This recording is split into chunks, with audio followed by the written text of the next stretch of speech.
with Zach Williams, and Zach offers the culinary art part of 1515 Gallery. And he was working, and I said, do you have time for an impromptu? He said, yeah, I'm cool for doing one. And I wanted to talk with him about something that's kind of been on my mind. Everything is now fast. We got fast fashion, we got fast food. Everything is built with planned obsolescence in mind. The one area where planned obsolescence can't invade is good food, high quality food. Yeah. So I wanted to talk with you about, what inspires you to take such care and craft with prepping food for people, and has that always been a part of you? Um, it's not. It hasn't. Growing up, my parents didn't cook a whole lot. My grandparents did, and so I have very fond memories of growing up. With a big breakfast in the morning cooked by my grandparents and all my cousins there. So, that's I think where my passion comes from. Um, and as far as attention to detail and you know, really nailing down what things I like to do and what I don't. I guess that just comes from years of experience. You know, you can make about any recipe work if you, uh, you know, take the right care or precaution, I guess. Well, it's always been strange to me. You got a chef, you have a cook. Hmm, You got people that cook things because Waffle House has cooks. sure. But then there's people that I'm an artist and I see and taste the artistry of food. And I've come in here, I hear you, just like when you were serving the pasta, it means something to you. Yeah. The way it looks, the way it tastes, the balance and all that. Yeah, So it's kind of like having a palate the same way that an artist does. for sure. Yeah. Where do you see that fitting in this fast world? Like, Yeah, I mean, you said it good. Some things take time, and luckily, food is one of those things. You can taste a pasta that was, dried pasta, and they made it in 15 minutes, and, it was a bagged sauce, so it was already ready to go. You can taste that. yeah. Uh, and the more you pay attention to your food, the more you can discern differences. So, some people are just happy with the $5 ready to go, ready to eat. But I think they pay less attention to their food in general. You a big movie watcher? Yeah, I like some movies. So you're familiar with Tubi, right? Oh yeah, It's like notorious for, I mean, it's got some great movies on there, but some of them are bad. yeah, Well, I was talking with a friend about how bad the movies are, but you keep watching them. sure. So, and I guess I'm drawing a parallel between fast food and consumption of films. And my friend was like, when I get started watching them, I can't stop watching them. So they just do this marathon of bad movies, and they don't remember the names of anybody that are in these movies. It's not like you have Tom Cruise or Denzel Washington. They're just one after the other. And that's kind of the same way I think when we talk culinary that things are. You remember that one steak Mm, that was incredible, yeah, but you don't remember how many tostino, what do they call it? The little pizza rolls? sure. Yeah. Yeah, you eat like 5 of those. You eat 5 of those, Right. and you don't remember anything except that they were pizza rolls. Yeah. So I think, when I think about food, I mean, not only the quality of the food, but the memories that are around it. I go and grab when I was eating just, hamburgers and all that before I switched up diet, I would go get a hamburger from Tucker's. I don't remember, no disrespect to Tucker's, no disrespect to any fast food chain, but I don't remember the food. It was a burger. Yeah. That's all it was. But I remember every steak I ate that was prepared in a way that was different Yeah. and that somebody actually cared about. For sure. And I kind of think that it ties together memories, just Yeah. all of that. I remember. I remember one steak in particular, um, and what I was doing at that time, as weird as that sounds, but barbecuing and grilling, it's like it's Saturday. That's Yeah. that's all it is. Yeah, food is definitely a glue to adhere your memories together, you know. Because yeah, some of my favorite, I used to throw July 4th parties back in the day. Yeah. That was like a big deal for me, and all my friends would come through. And, while the food wasn't necessarily the main component of that experience, it did tie a lot of things together and instill in my memory, that hanging out around the grill. Yeah, so that's really powerful. And with movies, we kind of live in a culture of like absurdity right now. Yeah. It's just like the more absurd, the better. So like some of those like B horror films and stuff are the most fun to watch because it's just like, what are they gonna do next? Um, and I don't know if you can, I think certain things parallel between the two worlds, but yeah, Well, I think about the absurdity of food. We put I mean, basically, you got corn syrup and things that aren't even sweet. right. So it's like this overload. That's the bad absurdity, fortunately. Well, it's an overload of things that we don't need. And you know, I think whether you're looking at a simple meal that's made with actual real ingredients, Yeah, or some kind of creative experience that's made with just authentic, just paint and canvas, yeah, whatever the medium. I think there's something to authenticity. for sure. Yeah, And some of the best recipes are 6, 7 ingredients, and you just do it right. It's great. so I went to Italy many years back, and we got to Rome. I hated Rome. Hmm. Yeah, everybody thought that I was an African vendor trying to sell them something. Oh, weird. I'm sorry. Well, and then they would be like, "Oh man, I don't want to," but I'm like, "No, no, no, no, I'm American." And then they would get sick of me for an entirely different piece because it's like, okay, he's American, so he's a tourist now. So it was difficult for me to get directions, Yeah.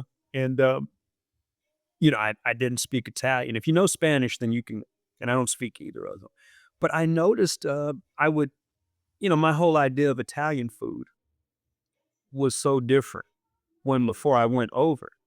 And I ate 3 meals a day there, right? And somehow I managed it, it was God, I forgot how long we were there. But I lost weight. Yeah. And I walk everywhere. I'm like a professional pedestrian. Before the Uber came, I walked everywhere and I enjoyed walking. Yeah. But I noticed that because their foods they were actual food, that what you were talking about, you can tell when something came out of the bag Yeah. and when something didn't. I noticed that the ingredients, I had pasta and marinara sauce, and I had the just the plain table wine. I never got a headache Yeah. from the wine. I'm having 2 glasses of this. Normally, I'll get a headache after a while. It's like occupational hazard. If you're gonna have some drinks, you're gonna but I noticed the food tasted honest. Yeah.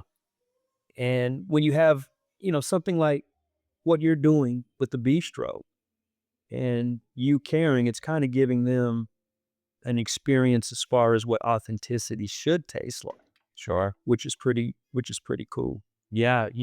I've heard a lot of people travel to Italy and eat like pastas and different things and pizzas and bread and they're walking around, there's still plenty of energy and having fun. It's like it is the ingredients, it's the ingredient list. Looking at a bread that's made in stores that find at the grocery store, especially in Oklahoma.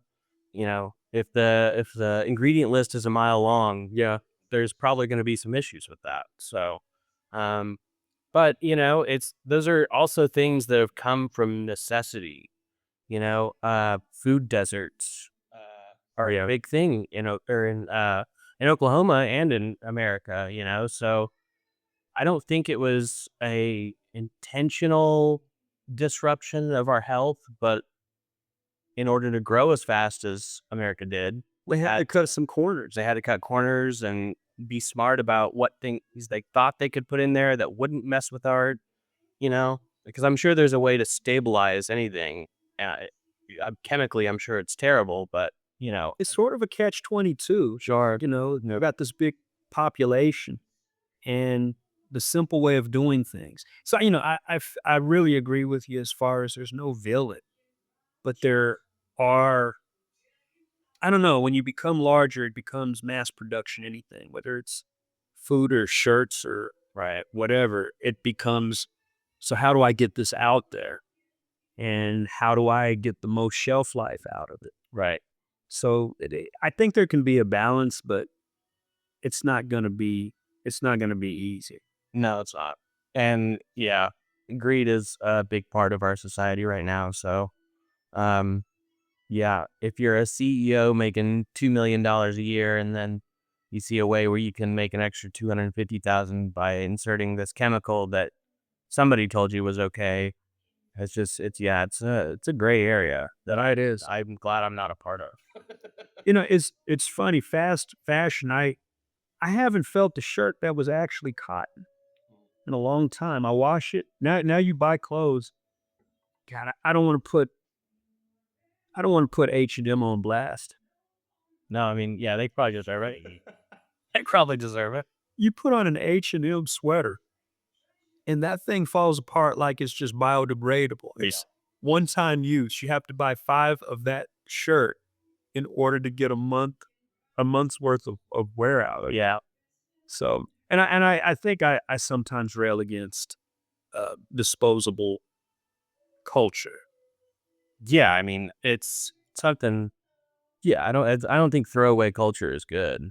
I think that's how you end up with, trash deposits and everything. But, It shouldn't be the defining part of culture. If you have disposable culture, it shouldn't be the cornerstone of. well, yeah, I mean, especially in the food world, it's tough not to have you have to use I have to use boxes every day. Yeah. I have to use paper towels every day. There are things that in order to run a restaurant, I just have to deal with using those products. Um, Some of those boxes that you throw away, they end up in my art studio. I use right on. That's where I store the like my paints and stuff like Yeah. that. Yeah. And being able to reuse things is great as well. I think yeah, it's awesome. So how did you end up, or have you ever operated out of uh like we're in a gallery. Have you ever operated out of a gallery or No, this is very new to me. I'm used to working nights like all the time. That's just how it goes. Restaurants are usually busiest at night, and so it's a really awesome opportunity for me to be here and to be able to have time to make my own pasta, have time to make my own gnocchi, and really experiment with things while working in a beautiful space. I mean, yeah, oh yeah. it's cool. It's very inspiring. I'm glad to be here. Um, This yeah, first time I've ever done an artist in residency to where I lived on site. And I remember Susan coming to me. I was in this dark apartment downtown and she she said, "Well, Nathan, I I would trust you to live there. I want you to come look at it." And I said, "Susan, when I get someplace, I'm there. I'm gonna be there for." So I went. We're friends, and I didn't think I was really gonna live here. yeah, And then I saw the light, the sunlight, and I was like, "Oh, I'm sold." Yeah, she said, "You're working in too dark of a space. You're not. How do you even see what you're doing?" I had to take the economy version of an apartment because in that high rise, it was Park Harvey.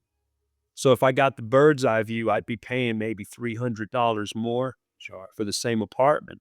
And it feels very, I don't know, holistically, healing over there. So having this whole environment and her including a restaurant, I remember when she was talking about, putting a bistro in and all that. If you don't understand art, everybody understands food. sure. And food as art, Yeah, that completely ties into what she was building as far as building community. That's one of her big missions is to build community through something creative. you know. Yeah. Yeah, she's definitely built a space to do so. She has. That's awesome. She has. It's nice when people have noble aspirations like that. Yeah. Takes help though. So, For sure. Yeah. more people need to know that it's here. And I think they will over time. You have growing pains and all of that. And I am seeing people start to walk in. So Zach, I'm gonna let you get down to business so that you don't get behind. But Okay. and I appreciate you sitting down Yeah, and talking. Won't be the last time. for sure. Look forward to it again. All right. See you, man. Take care, Milt.